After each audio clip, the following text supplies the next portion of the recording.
I was standing in the hospice hallway when I got the email notification. My mother was 3 rooms down, barely conscious, her breathing shallow and slow. I'd been there for 6 days straight, sleeping in a chair, holding her hand, whispering that it was okay to let go. My phone buzzed. I almost ignored it, but something made me look. It was from the bank. A wire transfer alert. $1.2 million. Withdrawn from my mother's retirement account.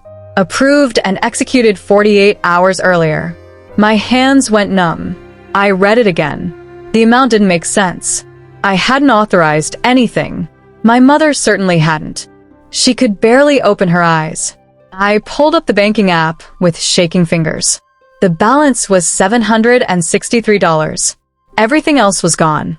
The transfer memo said, Family Trust Distribution per beneficiary request. There was no family trust. I called the bank.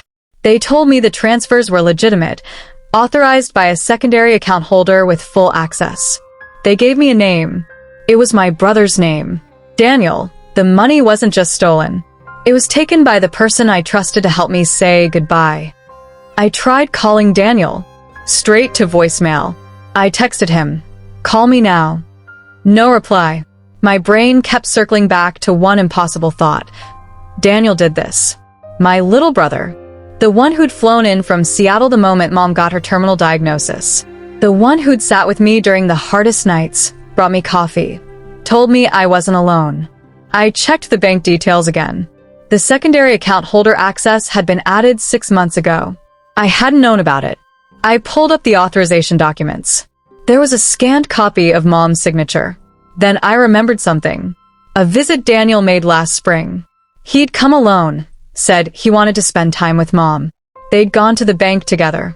Mom mentioned it offhand, said Daniel helped her update some paperwork. He'd tricked her.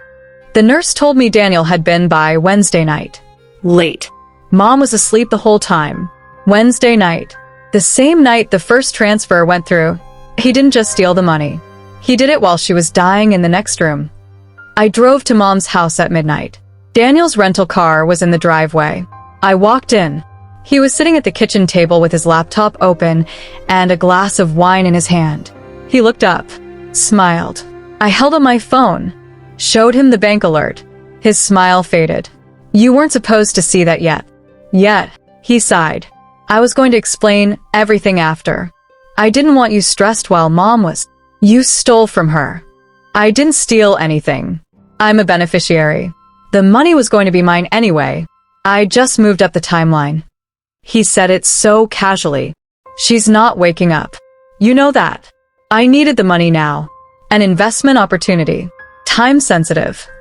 "She's still alive, Daniel." He shrugged. "I took her to the bank last year. Told her I was helping her set up automatic transfers. She signed some forms. Didn't really read them. She trusted me. You tricked her." "I helped her," he snapped. "She was already forgetting things. I added myself as a co-holder. This deal came up, and I thought, why not? It's my inheritance. I'm just accessing it early." I stared at this stranger across from me. "I'm calling the bank. I'm calling a lawyer." "You're not doing anything." His voice went cold. "Because if you do, I'll fight you. I'll tie this up in probate for years. I have the documentation.